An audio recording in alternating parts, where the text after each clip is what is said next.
She was 16 years old, 4'11", and the most powerful man in Hollywood was groping her chest in his office. He called it a compliment.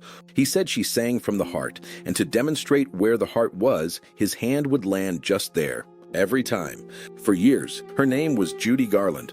The man was Louis B. Mayer, head of MGM, the most powerful studio on earth, and what she would later write in an unfinished memoir, locked away for decades after her death, was this: "It's amazing how these big men, who had been around so many sophisticated women all their lives, could act like idiots. But this is not a story about one bad man. This is a story about a machine. A machine that was built to manufacture a girl with pigtails and a blue gingham dress, and that, in the process of manufacturing her, fed her amphetamines at 15, starved her down to nothing, told her she was a fat little pig, dressed her in corsets to flatten her chest, kept her awake for 72 hours at a time, and then, when she finally broke, called her the problem."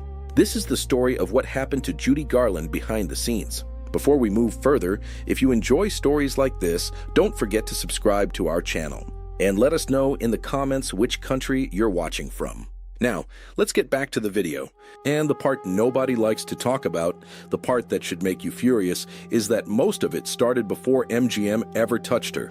It started at home, with her own mother. Frances Ethel Gum was born in 1922 in Grand Rapids, Minnesota, and her mother had not wanted her. Ethel Gum had asked a doctor friend if she could end the pregnancy. He talked her out of it. The baby came anyway. Frances was the third Gum sister, the baby of the family, the one who would learn, by age 2, that the only place anyone clapped for her was the stage. She said it herself plainly in 1963. "The only time I felt wanted when I was a kid was when I was on stage performing." That is not a sentence a healthy childhood produces. Ethel was a small-time vaudevillian who, the moment she realized her youngest daughter could sing, became something closer to a manager than a mother. She dragged the Gum sisters from theater to theater, club to club, at one point a venue that had just been raided for gambling. And when little Frances got stage fright, when her stomach hurt, when she was too tired, Ethel had a line ready: "Get out and sing, or I'll wrap you around the bedpost and break you off short." Judy repeated those words on television, decades later, to Barbara Walters. Said it almost calmly, the way people say things they've already cried about 1,000 times. And then, when the road got too hard for a child to handle, Ethel started giving her something to take the edge off. Pills, to wake her up. Pills, to put her to sleep. Judy was not yet 10 years old. This is the part the official story always glosses over. By the time Judy Garland walked into MGM as a 13-year-old, she had already been performing for 11 years, already been chemically managed, already learned that exhaustion was something you medicated through. She arrived pre-broken. The studio just had to finish the job. Years later, in one of the most quietly devastating sentences she ever uttered, Judy described her mother in a single phrase: "The real Wicked Witch of the West." Think about that. The most beloved children's film of the 20th century. The Wicked Witch wasn't on the screen. The Wicked Witch was the woman who handed her the lunchbox in the morning. So when Louis B. Mayer signed her to MGM in 1935 without even bothering to film a screen test, because the moment he heard her voice he knew, he wasn't rescuing a child from anything. He was acquiring an asset, and the asset had already been trained. The first thing they did was rename her. Frances Ethel Gum became Judy Garland. The second thing they did was put her on a diet. She was 4'11" and a half, naturally curvy, hips, bust. She looked, in other words, like a girl going through puberty, which she was. And one of the studio executives, looking at her in her first picture, Pigskin Parade, allegedly called her a fat little pig with pigtails. Louis B. Mayer reportedly called her my little hunchback. Imagine being 13 and overhearing that. Now imagine being 13 and going home, where your mother is the one rationing your food. The studio commissary received instructions. When Judy Garland ordered a meal, she was to be given a bowl of chicken soup and black coffee. That was it. According to her own later accounts, plates were sometimes pulled out from under her hand as she reached for the first bite. Her diet, prescribed by studio doctors, has been documented in multiple biographies. Chicken soup, black coffee, up to 80 cigarettes a day, and pills, so many pills, 80 cigarettes a day. a teenage girl. That was the version the public saw. The bright-eyed Dorothy with her basket and her dog. Here's what was actually happening on set. The Wizard of Oz began filming in October 1938. Judy was 16. The shoot lasted nearly 7 months. During that time, her chest was bound with painful corsets to make her look more like a child. She rolled around in fake snow that was, in fact, raw asbestos. She watched the actress playing the Wicked Witch get set on fire and rushed to the hospital with severe burns. The original Tin Man was hospitalized when his aluminum dust makeup poisoned his lungs. His replacement nearly died from the same thing. And through all of it, the pills. Judy described it later in an interview with biographer Paul Donnelly. They had us working days and nights on end.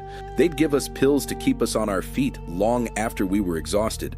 Then they'd take us to the studio hospital and knock us out with sleeping pills. Mickey sprawled out on one bed and me on another. Then after 4 hours, they'd wake us up and give us the pep pills again so we could work 72 hours in a row. 72 hours. 3 days awake, on Benzedrine. At 16. Half of the time we were hanging from the ceiling, she said, but it was a way of life for us. The Mickey she's referring to is Mickey Rooney, her constant on-screen partner. In later years, after Judy was dead and could no longer correct him, Rooney denied all of it. Judy Garland was never given any drugs by Metro-Goldwyn-Mayer, he insisted. Mr. Mayer didn't sanction anything for Judy. He said it was Judy's fault, that she chose that path. She was 16 years old. She did not choose. And then there is the second part of what was happening on that set. The part that was buried for 50 years, until biographer Gerald Clark went looking through the archives at Columbia University and found the unfinished pages of a memoir Judy had once started writing for Random House. 68 pages. That's all there was, but what was in those pages reframes everything. Between the ages of 16 and 20, Judy wrote, she was propositioned for sex by the most powerful men at MGM. Don't think they all didn't try, she said. Top of the list was Mayer himself. He would tell her how beautifully she sang. He would say she sang from her heart, and then, every single time, his hand would settle on her left breast. She put up with it for years, until one day she finally found the words, Mr. Mayer, don't you ever do that again. I just will not stand for it. His response, recorded in her memoir, is the kind of thing that sounds invented and isn't. How can you say that to me? He asked her. To me, who loves you? There was another executive. Judy never named him. He summoned her to his office the way he summoned other actresses. He skipped the small talk. Yes or no, right now, she remembered him saying. That was his style. She said no. He started screaming. Listen, before you go, I want to tell you something. I'll ruin you, and I can do it. I'll break you if it's the last thing I do. She was a teenager. She walked out of his office and went back to work the next morning because she had no other option. Because her mother had spent 10 years building this. Because the pills were already in her bloodstream. Because Dorothy was waiting on a soundstage and the cameras did not care what had just happened in a producer's office. This is the gap. This is where the script of Hollywood ends and the truth begins. The blue gingham dress, the ruby slippers, the voice that could shatter a room, and underneath it, a 16-year-old being passed around a system that owned her name, her body, her food, her sleep, and her chemistry. She stayed in that system for 15 years, and then the system started to break her in slower, quieter ways. By 1947, she was 25 years old, married to director Vincente Minnelli, mother to a baby named Lisa. She was filming, The Pirate. And she had her first nervous breakdown. Her first suicide attempt followed. She slipped into a private sanitarium. She came back out. She kept working. By 1948, she was missing days on the Barclays of Broadway. Migraines, pills, alcohol now too. They suspended her, replaced her with Ginger Rogers. By 1949, she was fired from Annie Get Your Gun during filming. Tardiness, the studio said. Drunkenness, instability. By 1950, she was finishing Summer Stock, which had taken 6 months to make instead of weeks because she kept disappearing. Then they cast her in Royal Wedding opposite Fred Astaire. She lasted barely any time at all before they fired her again. That same year, MGM ended her contract. 15 years, 29 films, hundreds of millions of dollars in revenue. Done. She walked into a bathroom and grazed her throat with a piece of broken glass. The papers reported it as a slashed throat. It wasn't, quite. Her daughter Lorna later said her mother's suicide attempts were rarely real attempts at all. They were desperate pleas for understanding, last resort cries for help from a woman who had been screaming into a soundproof studio for 2 decades.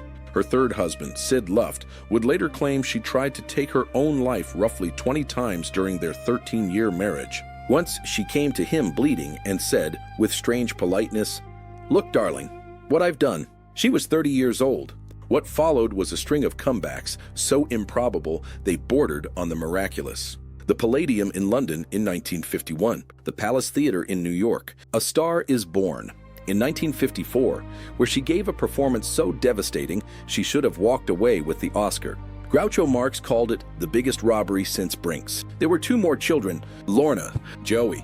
There was a television show that won her 4 Emmy nominations and was canceled after 1 season. There were tours, concerts, more comebacks, more breakdowns. There were tax problems so severe that, by the late 60s, she was, at points, genuinely homeless. A woman who had earned MGM hundreds of millions, sleeping in hotel rooms she could not pay for. In 1966, a man she had never met walked into her room at the St. Regis Hotel dressed as a doctor.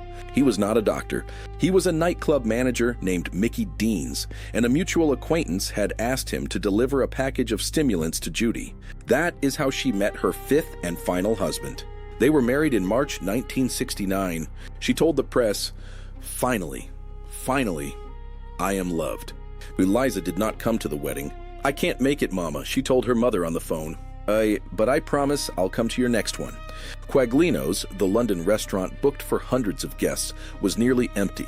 3 months later, she opened a 5-week run at a London nightclub called The Talk of the Town. The reviews were brutal. She showed up late. She slurred. She smoked and drank on stage. One night, she limped into the spotlight an hour and 20 minutes late, and a hostile audience threw cigarette boxes and dinner rolls at her. A glass shattered behind her as she tried to leave. Critics described her as a walking casualty, a broken remnant of herself. She gave her final concert in Copenhagen on March 25, 1969. There is footage. She looks confused, drugged, already gone. On the morning of June 22, 1969, Mickey Deans tried to wake her in their rented Mews house in Belgravia, London. The bathroom door was locked. He climbed onto the roof and looked through the window. She was sitting on the toilet, head resting on her arms, already cold. The coroner, Gavin Thurston, ruled it accidental, a barbiturate overdose, incautious self-overdosage.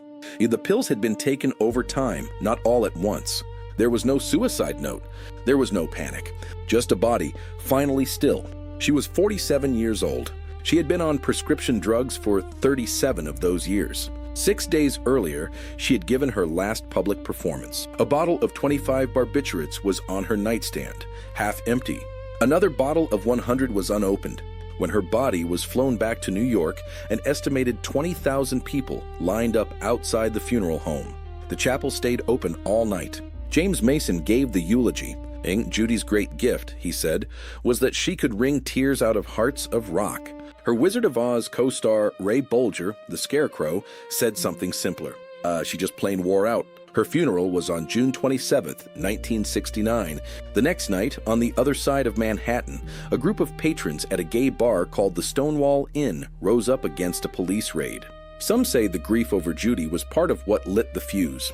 There is no proof, just the fact that the date is the date, and that she had been, for years, an icon to a community that knew what it was to be hunted and to keep performing anyway. There is one more detail. One that, when you sit with it, says everything.